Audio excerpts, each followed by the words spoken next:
Қайырлы күн, құрметті қонақтар. Жалпы жол кәсіпорын Шымкент мектебіне қош келдіңіздер. Енді біз ойламадық, бұндай адам көп болады деп, барлықтарыңызға мың алғыс келгендеріңізге. Осы кабинетте дүниежүзі тарих және ағылшын ұлы дайындық бойынша ағайымыз жүргізетін болады.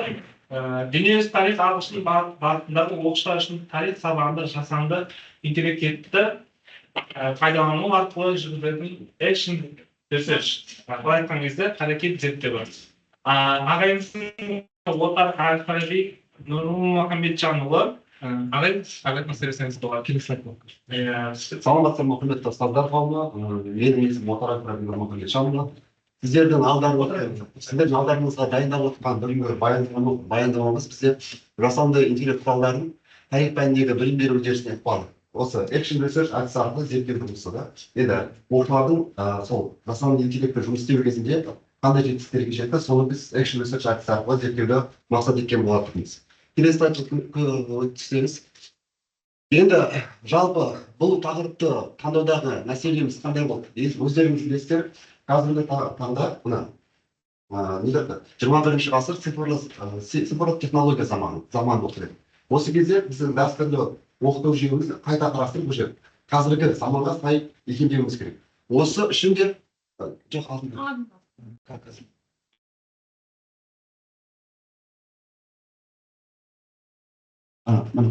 сонда екінші мәселеміз бізде тарих пәнін оқытудағы заманауи технологияларды пайдалану. Енді осы мәселелердің шешімі мен үшін былай болып көрінді. Жасанды интеллектті оқу процесіне енгізу арқылы процесті оңайлату. Екінші, оқыту әдістерін жетілдіру. Сонымен қатар экшн research әдісі арқылы сол оқушылар жасанды интеллектпен жұмыс істеу кезінде қандай жетістіктерге жетті, соны бақылай отырып, осы әдістемені ары қарай күшейту мақсатында осы шешімдерді қарастырған болатынбыз. Келесі мәселе, келесі слайд бізде енді зерттеу жұмысымыздың мақсаты. Жасанды интеллект технологияларын тарих пәнінде оқытудың қолайлығын, тиімділігін анықтау болды. Экшн research әдісі арқылы оқыту әдістерін жетілдіру, жасанды интеллект оқыту құралдарын, жасанды интеллектті қолдану арқылы біз оқушылардың үлгерімін және қызығушылығын аша аламыз. Осы мақсаттарды.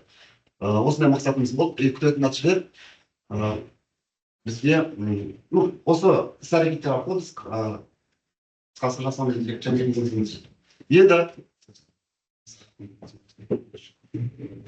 Енді бізде зерттеу объектісі. Білесіздер, мектеп жол қайсының Шымкент мектебінің 2024 және 2025 жылдардағы оқу жылындағы 11-ші Н сыныбы зерттеу объектісі ретінде алынды. Зерттеу уақытысы бізде 13-ші қаңтар мен 31-ші қаңтар аралығында жүргізілді. Зерттеу объектісі бізде пәні дүниежүзі тарихы. Сыныпта 14 оқушы оқиды, жалпы 12-еуі ұл бала. Сонда 14% құрап отыр, және қалғаны қыз бала 86% құрап отыр. Келесі слайдты жіберсеңіз. Енді жалпылама академиялық жетістіктеріне көз жүгіртіп өтетін болсақ, бізде үздік оқушы осы сынып бойынша 21% құрап отырды, екпінді оқушы 50% құрап отырды, және қанағаттандырарлық деген бағаны алатын оқушы пайызы 29% құрап отырды. Келесі слайдқа. Енді біз экшн research әдісі арқылы қалай зерттегіміз келді. Біріншіден, жәндегі 14 оқушыны біз 3 топқа бөлдік. Топқа бөліміздегі мақсаты топтың ішіндегі бір-бірімен білім алмасу, жәндегі жасанды интеллектті үйрену кезінде бір-бірімен пікір алмасып, керек заттарды бір-біріне үйретіп отыру, және өзара әрекеттестікті күшейту. Енді оқушылардың аттары бұяқта құпия берілген, себебі академиялық сосын зерттеу нәтижелері объективтілігін қамтамасыз етуге тырысты. Келесі слайд. Бізде міне 3 топқа бөлдік. Біріншісі самұрық тобы, екіншісі бізде жалын тобы болды, үшіншісі кран тобы болды. Төменде көрсетілген түстер ол оқушылар. Оқушы 9, оқушы 8 деп көрсеттік.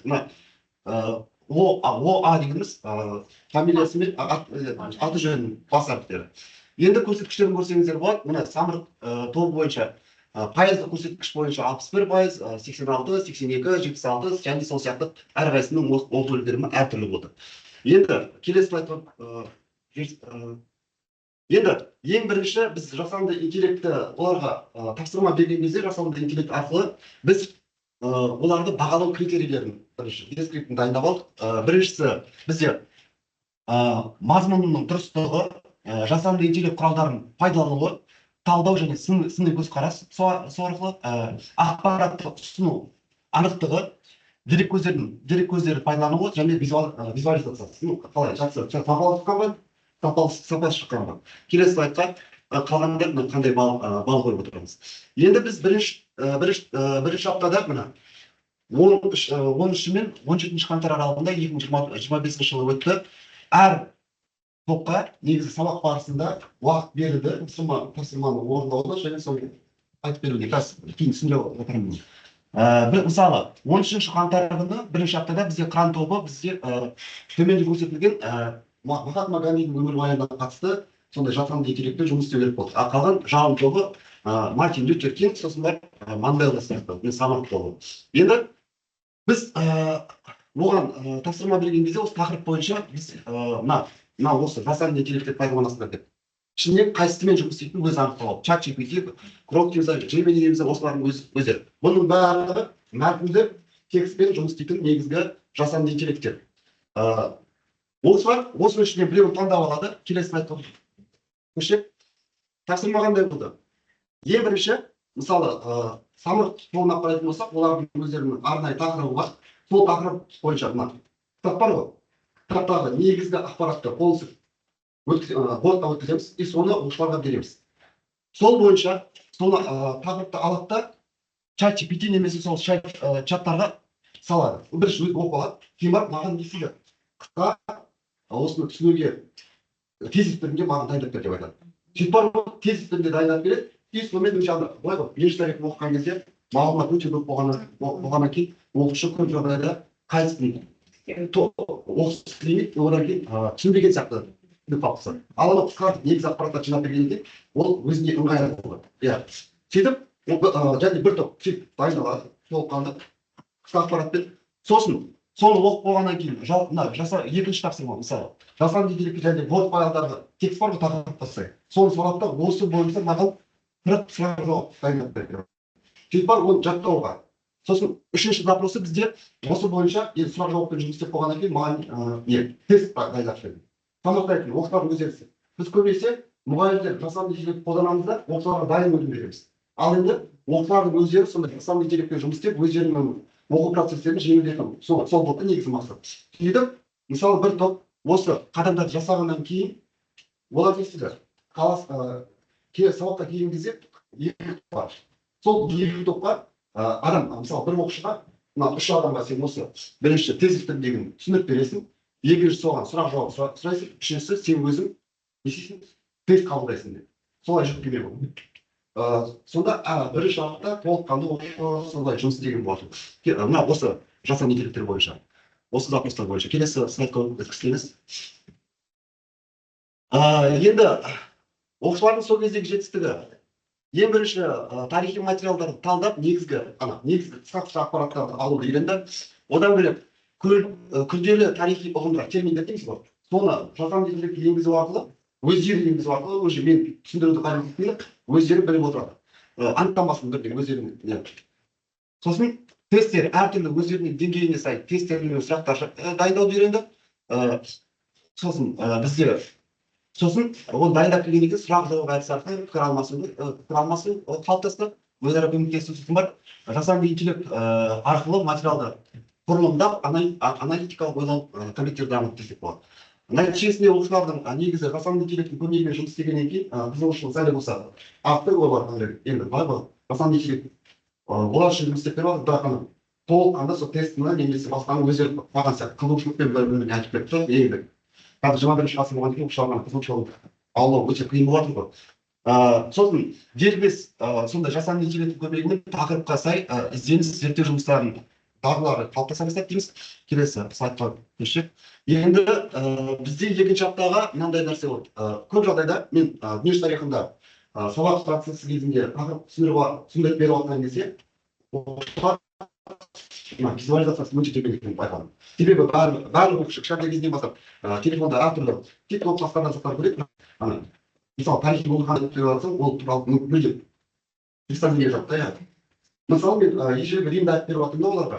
И олар ойлаған ғой, соғыс процесі тура не сияқты болып жатыр деп ойлаған. Қазақтардың соғысы бар ғой, сол сияқты елестеткен екен да.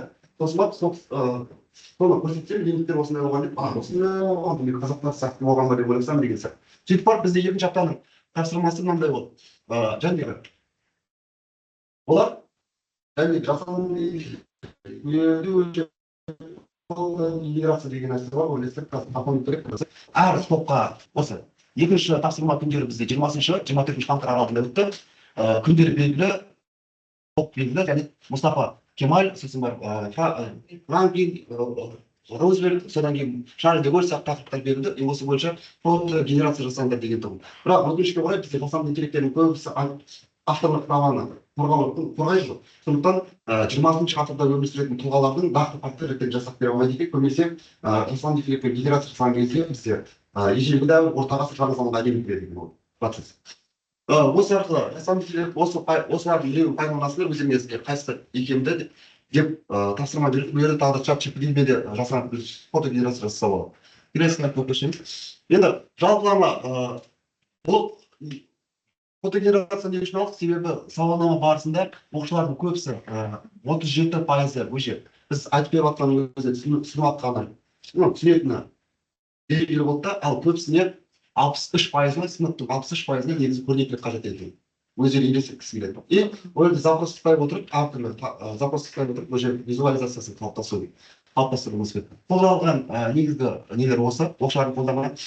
Сәл осы иллюстрация жасауды үйреніп келсек болады. Келесі слайд.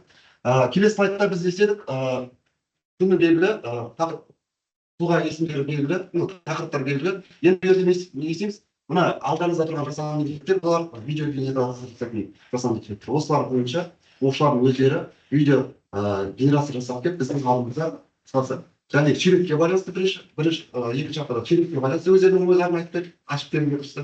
Мына жақта видео арқылы толыққанды кішкентай 10 секундтық видеолар дайындап, и сол тақырыпты ашып беруге тырысты. Алдарыңызда тұр, видео генерация жасайтын жасанды интеллекттер. Келесі слайд. Енді бізде мынау 1948 жылғы Тегеран конференциясы оқушылардың жұмысы осы фото генерация жасаған. 1943 деген фото генерация, видео генерациялар деген. Бұлар тікелей өздері жасаған. Келесі не өткізсеңіз, бұл жерде бұдан да басқа жұмыстар өте көп болды, суреттер де өте көп болды. Мен видеоман болды.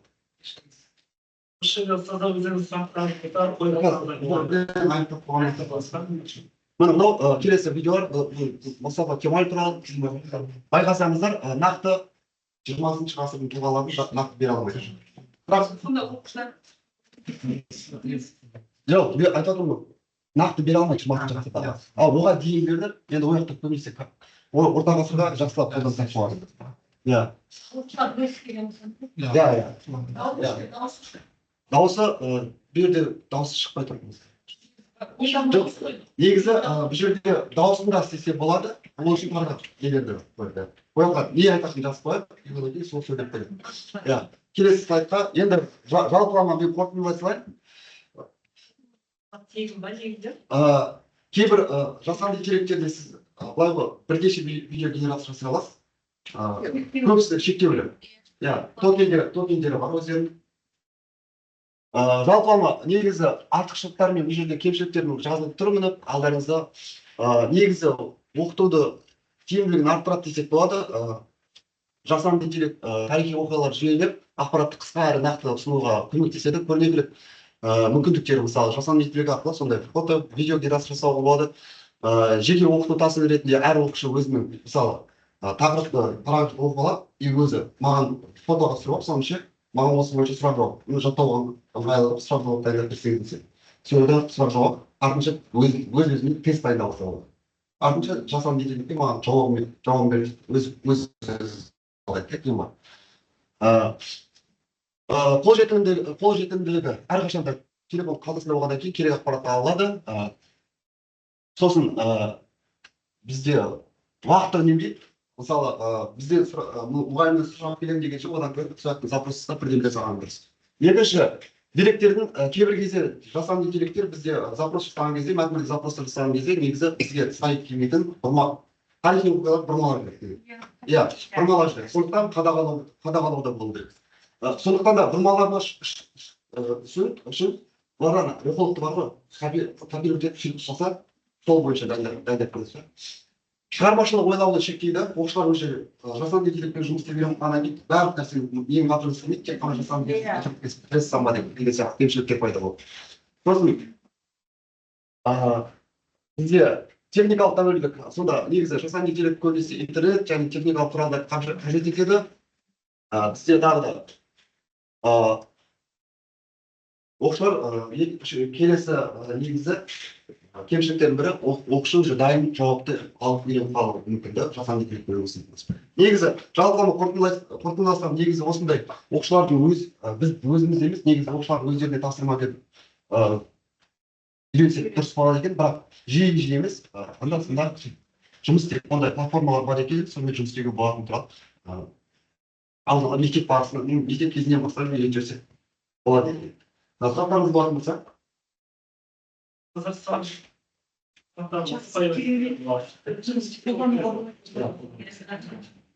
Енді осы ұбт кезінде жетістіктеріңізді айтып кетсеңіз. Мен бердеше негізі Осы именно осы неңізді слайдыңыз пайдаланып отырсыз. Былай ғой, мен ұбт-да қалай пайдаланамын? Мысалы, менде тақырып бар, бір тақырып.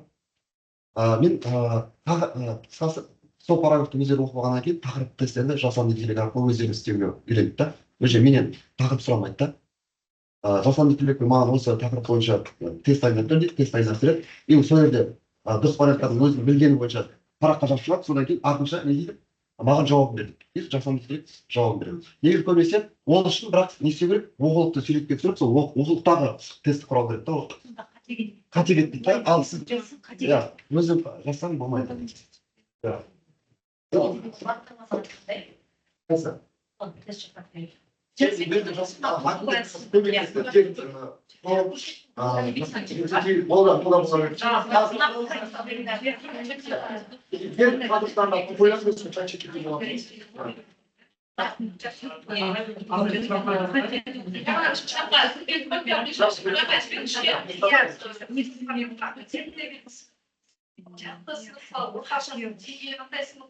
Негізі орташа деңгейлі сынып болса болады.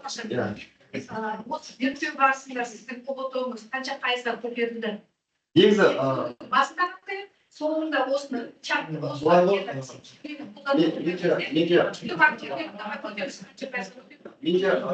сынып негізі қыркүйек айында төмендеді, жоғарылап кетті. Бірақ менің зерттеу уақытым өте аз болды, 21 шағаттан қалды.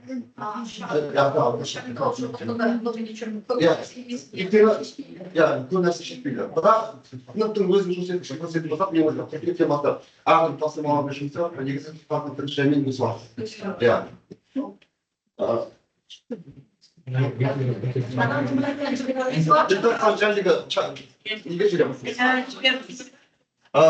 мыналар бесплатно, мәтіндік текстер бойынша бесплатно фотогенерация тоже регистрация жасау керек, сондай моменттер бар. Видео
Алмастырма қызметі бүгінде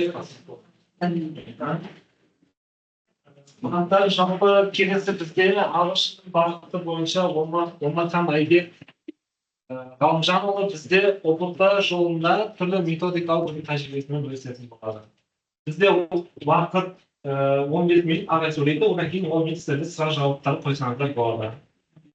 Оларға жалғастыру.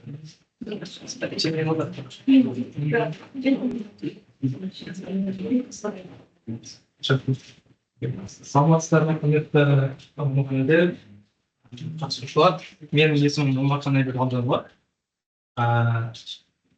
Бірінші өзімнің тәжірибеммен бөліспей жатып, өзімді таныстырғым келіп отыр. Мен Алматыда Ильяс университетінің түлегімін. 2017 жылы бітіргенмін. Тбилисиде оқығанмын. Прагада, Чехияда түрлі тіл бакалаврын бітіргенмін.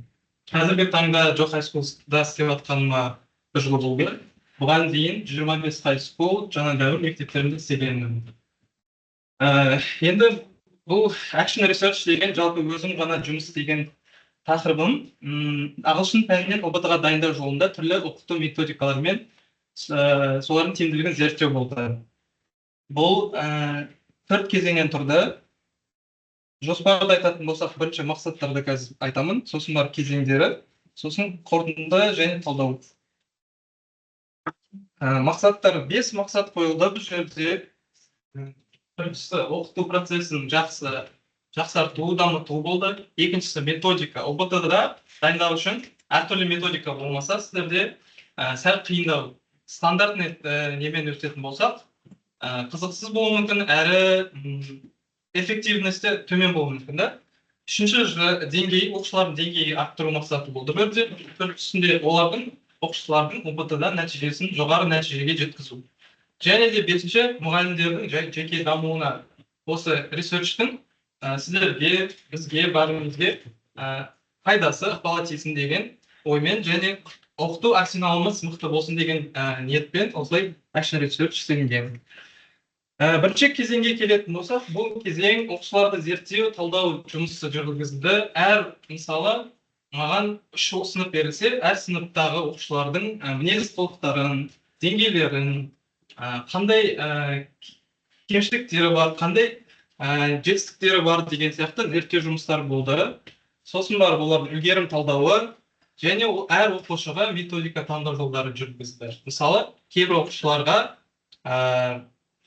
тек конспект жаздырту сияқты методика қолдансақ, оларға эффективны болмауы мүмкін сияқты, сол сияқты нәрселер жасалынды. Және де олардың өзі арасындағы әрекеттесуін байқау және соны талдау болды. Мысалы, А деңгейіндегі оқушы мен С деңгейіндегі оқушы қалай өзара достар болады, қалай араласады деген сияқты соны талдау болды бірінші. Екінші кезеңде біз жеке көзқарас деген кезең болды. Бұл жерде оқушылардың әр оқушымен жеке сұхбат, жеке жұмыс, жеке әңгіме қылып, оқушыларда қандай деңгей екенін анықтау болды. Және олардың өзара қалыптасу, өзара дос болып жүргендерін былай айтқанда аккуратно жеткізу ғой. Мысалы, С деңгейіндегі оқушымен қазір сен дос болатсың деген сияқты. Мынандай мысал бізде болды. Бірінші тоқсанда 2 оқушы, біреу қатты оқитын, IELTS-қа уже дайындап жүргізіп жатқан оқушы болды. Екіншісі сәл пысықтау, бірақ деңгей кішкене төмендеу болды. Сол екеуі дос болған кезде А деңгейіндегі оқушының результаттары төмендей бастады. Екінші тоқсанда ол байқалды. Сосын олармен жұмыс жасалды. Жұмыста жеке ғана айту керек, бірге қосып айту керек. Сол кезде айту керек. Подружка деген қалатын нәрсе, қазір біздің фокус ОБТ-да, IELTS-та болу керек деген сияқты нәрсе аккуратно жеткізу керек. Сондай жұмыстар жүргізілді бұл жерде. Сосын қазір екіншісінде оқушылардың әлсіз жақтарын анықтадым мен әр оқушының. Мысалы біреуде ағылшында білесіздер навыктер скиллдар болады. Біреуде сөйлеу скиллі нашар болуы мүмкін, біреуде сөздік қоры нашар болуы мүмкін деген сияқты. Ал біреуде грамматикасы нашар болуы мүмкін. Соған байланысты әр оқушыға сен былай істе деген сияқты әрқайсысымен жеке бір күн белгілеп, бәрімен солай жұмыс жасалды. Сол кезде ғана оның ОБТ-дағы жетістігі өседі деген сөз. Сосын үшінші несінде біз оқу құралдарын, яғни біз мектептің оқу құралдарынан бөлек басқа ағылшыннан жақсы жетістікке жетіп жатқан мамандар, кітап шығарып жатқан мамандар бар бізде. Солардан шыққан кітаптармен жұмыс істесін деп, Edukon деген бар, сол кітаптармен деген сияқты әртүрлі өзім білетін ақпаратпен бөлісіп, оқушыларға бүкіл мүмкіндіктер, ағылшыннан деңгейін қалай көтеруге болады деген мүмкіндіктерін бәрімен бөлістім. Және де соңғысы жан-жақты дамуы. Оқушылардың жан-жақты дамуына ықпал ету үшін біз әр сабаққа құндылық қосуымыз керек. Мысалы, бір тақырыпта біз ауа райы немесе біздің жан-жақтағы не дейміз, природа бар ғой, соған табиғатты қорғау, сондай сияқты нәрсе, сондай сияқты құндылықтар қосамыз. Сол кезде ғана оқушы жан-жақты дамиды, және Европада не болып жатыр, Америкада не болып жатыр деген сияқты ақпарат қоса отыра грамматикамен сәйкестендіріп тақырыптар өтсек болады. Сол кезде ғана еще әрі ол есінде қалады тақырып, әрі өмірде не болып жатқанын хабар біледі. Тек қана TikTok-дағы өлеңдер қарап отырмайды деген сияқты ғой. Қызығушылығын арттыру, былай айтқанда. Және үшінші кезеңге келетін болсақ, мынау тәсілдер көптеріңіз білуі мүмкінсіздер, кейбіреулер білмеуі мүмкінсіздер деген сияқты осындай оқулықты тәсілдер қолдандым мен. Бұл жерде барлығын алған жоқпын, ең эффективні, ең пайдалы болады-ау дегендерді жазып шығардым. Қазір әрқайсысына жеке тоқталамын. Бірінші, taking grammar notes деген оқушылар мен тақырып түсіндірген кезде оларға обязательно конспект жаздырттым. Конспект жазған кезде жазатын кезде адам всегда 2 рет 3 рет ойланады жазады. Сол кезде адам есінде бір нәрсе қалады. Егер конспект жазбай былай түсіндіре берсек, ол я дейді да екінші қаламнан ұшып кетеді. Бұл өте эффективно. Мен үшін бұл топ-1 болып саналады. Әрі бұны әдемілеп өйстіп, фломастермен бояп әдемілеп жазатын болса, кез келген кезде, мысалы, мұғалім болмай жатқан кезде, үйінде дайындап жатқан кезде бір нәрсені түсінбей қалса, тесттен осы тақырыпты ашып отырып, конспектті ашып отырып, есіне ала алады. Келесі. Бұл платформамен барлықтарыңыз білетін шығарсыздар, Kahoot деген. Бұл тоже мен үшін топ-2 болып саналады. Себебі бұл жерде кез келген тақырыпқа, мысалы ағылшыннан 70 тақырыппен өткен болсам, сол 70 тақырыптың бәріне осы Kahoot-тан табуға болады. Бұл кәдімгі ОБТ сияқты тест болып, 4 жауаптымен белгілеп осылай не қылуға болады. Бұның еще жақсы жері соңында, егер сіз тіркеліп барып ашатын болсаңыз Kahoot-ты, соңында ревью деген нәрсені ашасыз, репорт дегенді ашасыз. Репортта отчетында қай оқушы қандай процент, то есть оқушылар алдауы мүмкін ғой, өтірік. Мысалы, алдыңызда 22 адам оқушы отырса, кім қалай белгілеген, соңында репорттан көруге болады. Қанша сұрағына дұрыс жауап берді. Мүмкін біреу ұзақ ойланып жауап береді, бірақ ол 18 сұрақтың бәріне дұрыс жауап беруі мүмкін, бірақ 4-ші орында қалуы мүмкін. Бірақ ол проценті 100% болуы мүмкін. Просто оқушылар тез ойланатын оқушылар болады, жай ойланатын болады деген сияқты. Бұл сол жағы жақсы. Келесі Jeopardy Labs деген. Білетіндеріңіз бар ма осыны? Қолданылған мектепте. Ешқайсымыз білмейміз ба? Бұл викторина сияқты, мына жерде әртүрлі грамматикалық тақырыптар, мысалы, енді сіздер білетін present simple алайықшы. Present simple болымдысын, болымсызын, сұраулы және сөздік қорып қосайықшы. Нәрде ящиктер болады. Оқушыларды 3 топқа бөлсек болады. Астына өзі шығады, осы сайтқа кірсеңіз, ойынды табу немесе өзіңізде жаңасын ашсаңыз болады. Ойынды табсақ та болады, мысалы present simple десеңіз өзі шығарып береді. Қазір соңында егер керек десеңіздер, мен ашып көрсете аламын, сол неден кейін, презентациядан кейін. Мысалы, топ-1 аттарын айтады, 4-5 адам болып жинаймыз, яқта топ-2, топ-3. 500-ге ашамыз, сұрақ шығады. Дұрыс жауап берсе, пробелді басқан кезде жауап астынан шығады. Дұрыс емес болса, очкосын қоспайсыз, дұрыс болса қосасыз. Солай осылай оқушылардың арасында викторина. Бұл негізі Jeopardy деген Америкада бұндай шын викториналар бар. Дәл осы программамен осылай істелінеді. Бұл енді онлайн ретінде істеген түрі. Бұл өте тоже эффективно. Келесі, оқушылардың көңілін назарын аудару, ішкі кірген кезде грамматика негізі өте шаршатады. Ағылшында тек қана грамматикамен сөздік қорғанына керек негізінде. Екеуі болса болды, 50-ден 50 жинайды оқушы негізі. Бірақ оны грамматика күнде түсіндіре берсең, адам шаршайды. Сол үшін біз арасында осындай кроссвордтар шешіп, мысалы, Starbucks'тағы жиып ішетін напиток деген сияқты осылай қызықты кроссвордтар істесек, көңілін аударсақ болады. Келесі, булкет деген естігендеріңіз, қолданғандарыңыз бар ма? Естігесіз ба? Бұл тоже капут сияқты, бірақ капуттан айырмашылығы бірде оқушыларға мынандай скиндер өте қызықты. Бұл жерде көп скиндер бар. Олар қызығып, сөйтіп таңдап, уже қуанып, сөйтіп тапсырмаларды. И бұл жерде бір 10 шақты ойынның түрі бар. Тек қана тест емес, сұрақ жауап береді да, балық аулайды, алтын жинайды деген сияқты. Сәл болса да, шықпай грамматиканы да осылай меңгеріп кетуге болады. Бұл да күшті, өте мен күнделікті қолданатын сайттардың бірі. Және біздің мектебімізде, Жорғай сол мектебімізде 2 аптада бір рет ОБТ-дан сынақ тесттері болады бізде, осы ОБТ форматында.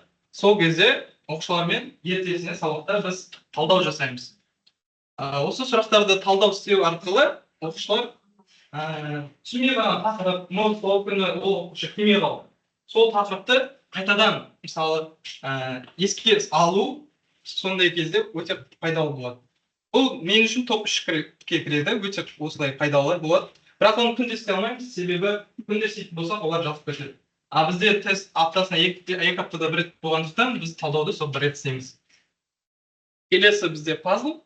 Бұл пазлда нәрде сұрақтар беріледі, және әріптердің орындарын ауыстырып қойған. И бізге табу керек қандай сөз. Бұл пазл біріншіден адамның оқушылардың көңілін аулайды, шаршатпайды, грамматика емес, және сөздік қорларын арттырады. Осы сөздікті арттырған кезде ғана ОБТ-дан тоже грамматикадан бөлек сөздік қоры өсіп, балдары да өседі.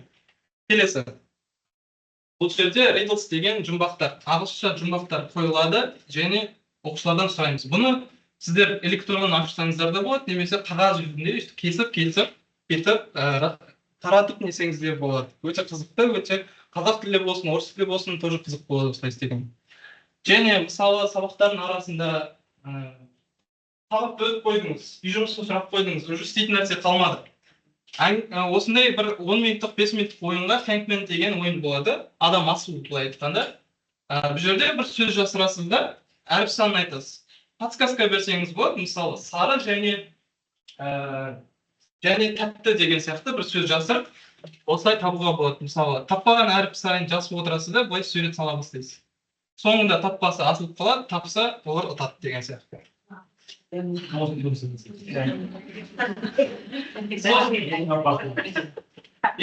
өмір шыққан, соқын жаман ойнайтын ештеңесі жоқ. Просто развлечение ретінде істеуге болады. Одан да жаманын ойнап жүр ғой олар негізінде. Мысалы, мына презентация келесі тәсіл, бұл презентация жұмысы бұл. Өздеріңіз көріп отқандай, мына презентациялар менің оқушыларым жасаған презентациялар. Мен мысалы үстеу тақырыбын өтсем, үстеулердің түрлері бар, 7-8 түрі бар. Соны әрқайсысына бөліп қоямын. Сен үстеудің уақыт үстеуін өт, сен тағы не бар еді? Манера үстеуін өт деген сияқты осылай істеп келсе, олар естерінде точно қалады. Мен мысалы келіп, бір апта бойы тақырып түсіндіргеннен гөрі, олар осын істегенде 80%-ға есінде қалады, чем мен түсіндіргеннен гөрі. Мен айтқаным жақсы ұшып кетеді құлақтарынан. Сосын, 3-ші кезеңге келетін болсақ, мен бұл жерге біздің оқушылардың суретін салып, видео көріп жатқан салым деп ойлап едім, оны тап кетті.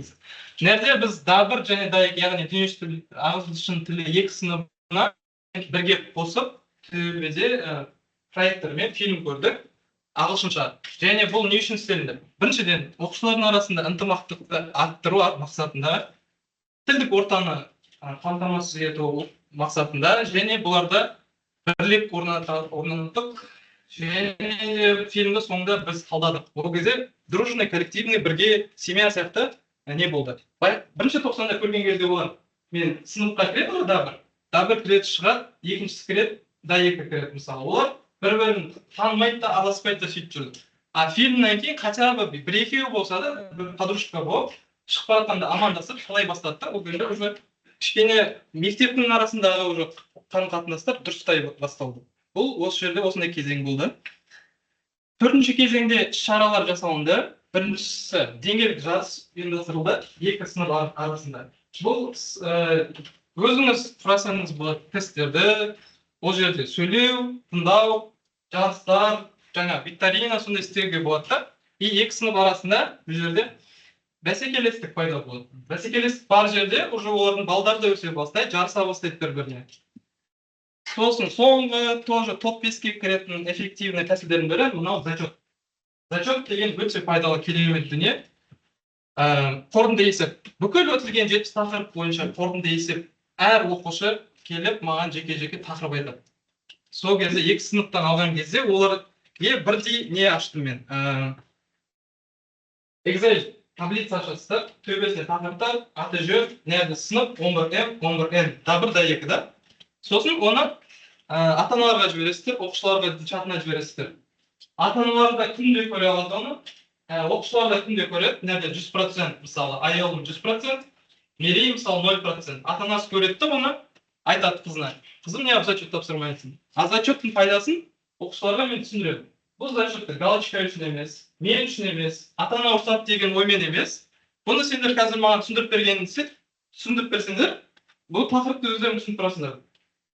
Элементарно мынау зачеттің басында тақырып, сын есім тақырыбын маған түсіндіріп берді, и бізде пробный тесттен сол сын есім тақырыптар келіп қалды.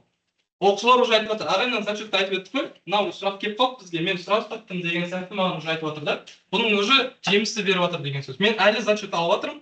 Қазір где-то бір 30 тақырыптай уже ұмытып қойды. Қазір мен Excel форматын тоже көрсетемін сіздерге. Сосын енді зерттеу нәтижесінің талдау несінде қарасақ 11М сыныбында топтық жұмыс жоғары нәтиже көрсеткен, ал 11Н сыныбында жеке жұмыс пен конспект тиімдірек болған. Ол сыныпта қарай өздеріңіз уже қарай бастайсыздар. Мынау сыныппен лучше мынау ойындар ойнайық, мынамен лучше конспект жұмыс жасайық. Кейбір сыныптар болады, что тек қана бірге отырып жұмыс жасаған ұнатады. Біреулер өздері конспектпен дайындалып отқандарды ұнатады деген сияқты. Келесі, қорытынды және болашақ жоспарларды айтатын болсақ, жоспарымыз Құдай қаласа грант оқытудан жоғары нәтиже көрсету. Екіншісі, осы методикалар сізге пайдалы болды деп есептеймін. Сіздер осылай методиканы ары қарай жетілдіру, ары қарай тағы көптеген методикаларды зерттеу деген сияқты мақсат қойылып отыр бұл жерде. И және оқушылардың болашақта бұл зерттеу нәтижелері кеңейіп, басқа сыныптарға да тиімді пайдалы болсын деп, сонымен қатар оқушылардың жеке қабілеттерін дамытуға бағытталған жаңа методикалар енгізу көзделуде. Назарыңызға рахмет. Осы айтарым. Қазір көрсететін екі дүниені көрсете салайыншы, иә.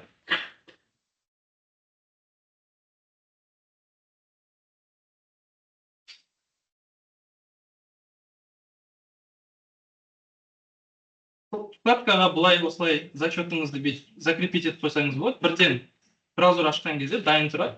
Былай аша саласыз. English зачет ұбт тақырыптары деп қойған. Міне тақырыптар тізімі.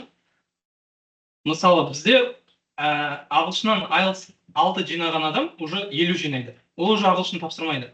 Сондай оқушылар бар бізде, мысалы IELTS тапсырып қойған. Басқа топқа ауысты деп көрсетіп қоясыздар.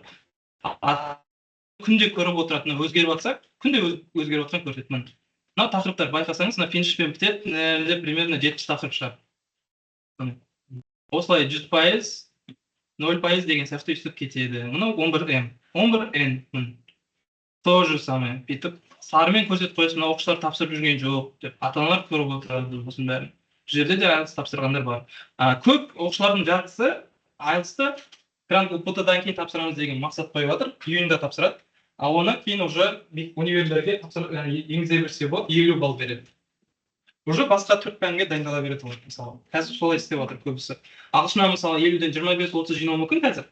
Бірақ июньда уже IELTS пен 50-мен уже дайын нормальный жетістікке жетеді.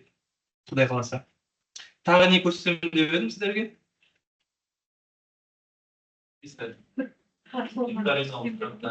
Викторинаны көрсетемін деп едім, иә? Былай жасайсыздар, Jeopardy атын түсіріп алдыңыздар ғой енді, иә?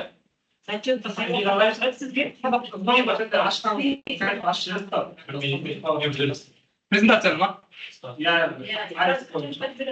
Чатқа жіберсеңізші.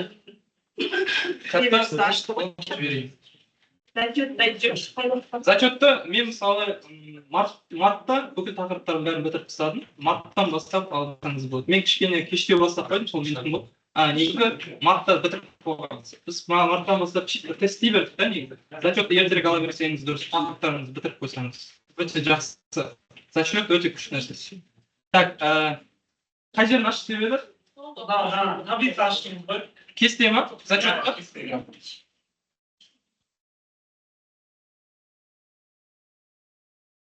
Мынау зачет па? Вот қайдан алдыңыз? Қайдан алдыңыз? Иә. Өзім қолмен істеп. Өзі таблица ғой. Мына таблицаны қолмен істеуге болады. Еще бүйтіп түсірген кезде мына тақырыптарды жабыстырып қоюға болады. Бүйтіп түскен кезде оқушылар біліп көріп тұрады да, мысалы жан бүйтіп іздеп отпайды да. Міне бүйтіп түскен кезде мына present simple қатып тұр, көрдіңіз ба? Бұл жан айтып қойдың, уже келесі тақырыпқа дайындалып отыра береді. Ол доступ сізде ғана болады ғой, иә? Доступты олар өзгерте алмайтындай, өзіңіз ғана өзгертіп отыра алатын қалай істей аласыз. Ата-аналар көріп отыра алады, и олар да ештеңе жаза алмайды, просто көріп отырады. Так, Jeopardy деген мынандай сайт, мысалы find a game десеңіз, ойын дайын ойын болса табуға болады. Мысалы үшін қандай тақырып алайық? Допустим, present simple деген көп біледі ғой, енді соны алайық. Жай осы шақ, present simple. Міне дайын викторина, қараңыз қанша ойындары бар. Біреуін аша салайық. 3 команда деп дейік. Команданың аттарын қойға болады, мысалы. Ол тек қана ағылшын тілінен ба, жоқ басқа? Өзіңіз де істесеңіз болады, биологиядан істесеңіз де болады. Мысалы, осылай команданың атын жазасыздар. И команда қандай? Present simple болымсыз түрі 500 очко дейді. Ашады. Осы сөздерден сөйлем құрайды. Маған айтады, дұрыс емес, дұрыс деймін, бетем, ашам, дұрыс жауабы шығады. Сосын дұрыс айтса, команда бірге плюс қоям 500 очко қосты. Дальше 100-ге ашты, жауап берді, сұрақ ответі шықты, 2-ге 100 кетті. Өзі уже ашқанға байланысты очкосын қосып отырады. Осы. Сол сұрақ қойыңыз ғой. Аты тұр сайтта, иә? Мына тұр. Jeopardy лап істесеңіз шығар. Тарихтан болу керек, негізі барлық пәннен шығатын сияқты. Жазып көрейік. Мысалы, не дейміз? Ежелгі не бар?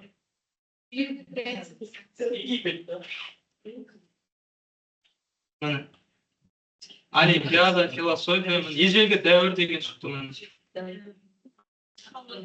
Психология да бар. Египет, мына сұрақ 500 көрейік.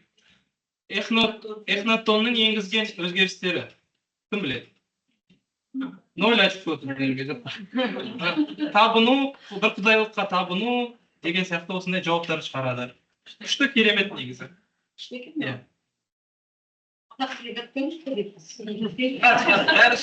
Дәлжілше, бұны шықпай қалады десеңіздер, өздеріңіз жаңағыдай құрастыруға болады.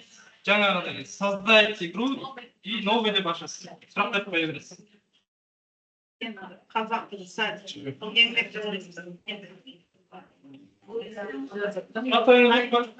Рахмет. Сәл болса да тиімді, пайдалы болсын.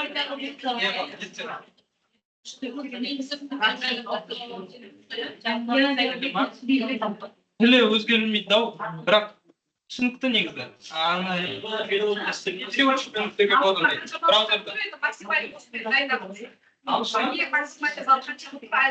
Айлыстан 50, үш оқушында 50 өттір. Жетеуі осы ұбыты, грант ұбытыдан кейін жетеу тапсырайын. Алдын максималды. Егер салса, 2 береді. 5,5 болса, 6 жоғары ала берсе болды 50 береді.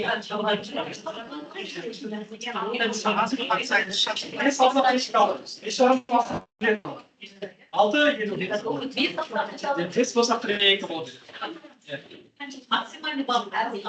Максимальный анстат бізде ме? 6,5 алғанда. Ал айлс тапсырмай ақпатқан ұшылар 40-42 алды. Айлс 42 Үкімет достарда баршаңызға рахмет. Жақсы пайдалы кеңес салды деп ойлаймын. Енді мектепте сіздерге арнайы кофе брейк бар. Сол астында актива бар, сіздер отырған. Сол жерге барып кофе немесе өзіңіздің қалаған тапсырып жіберсеңіздер болады. Ya 10 klassa açık olsa canım savaş 10 klassın ortasına дейін siz өзіңіз дайындаңыздар. Әлі бізде аяқтардың басты бәрі Сенің көбейт алыңыздар. Айлық